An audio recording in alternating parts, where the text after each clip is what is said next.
Hi. My project basically addresses the needs for ADHD kids. I have personal experience with this. My son, who's grown now, was diagnosed with ADHD. And I wasn't an educator when he started school, so I missed the huge red flag that was waved when he was in kindergarten and we were practicing his spelling words for his spelling test the next day. He had just successfully spelled the word country as a kindergartner, but he rolled and he flipped and he tumbled and he did everything but sit there and just spell the word. So I made him sit down beside me because it was driving me crazy. I felt like he wasn't taking it seriously, he wasn't focused, he wasn't trying, he was just goofing off. So the next word on the list after country was stop. I made him sit there and he could not spell the word stop. He had just spelled country. So I was infuriated. I felt like he was doing it on purpose because there was no way he could spell country and then not spell stop. I feel I failed as a mother because I didn't realize, I didn't know that there was a reason for that. So I am especially sensitive to kids with ADHD needs in my classroom, which is a good thing because ADHD is on the rise. There is a increasing number every year of kids who deal with this, and they just don't know what to do with all the energy that they have.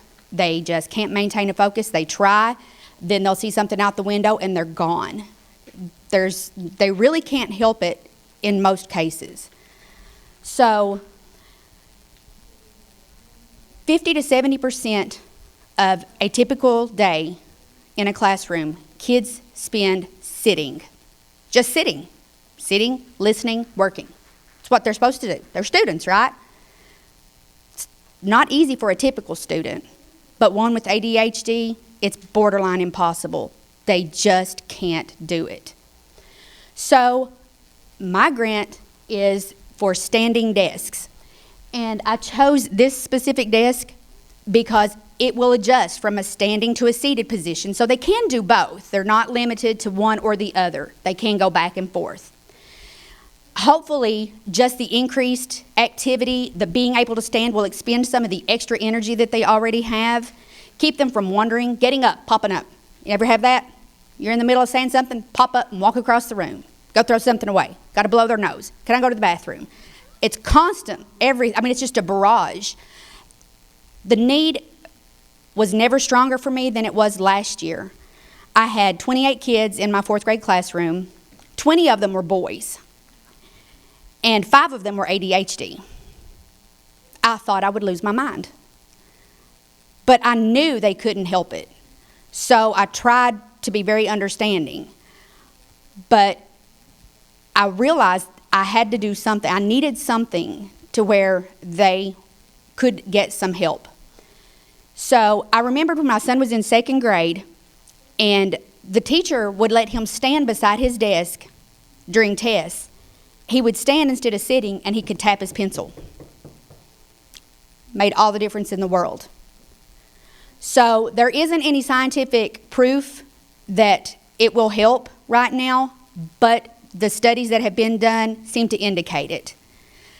I figure it can't hurt. They go from a sitting to a standing. It's not anything locked in. They can go back and forth.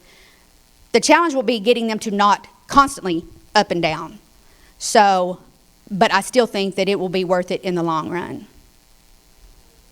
Anybody have any questions? It was $69.71 on Amazon. So 15 of them was just under $1,050. And because, if you can see here, there's actually 2 desks on each stand, and both are adjustable. So 15 desks will service 30 students.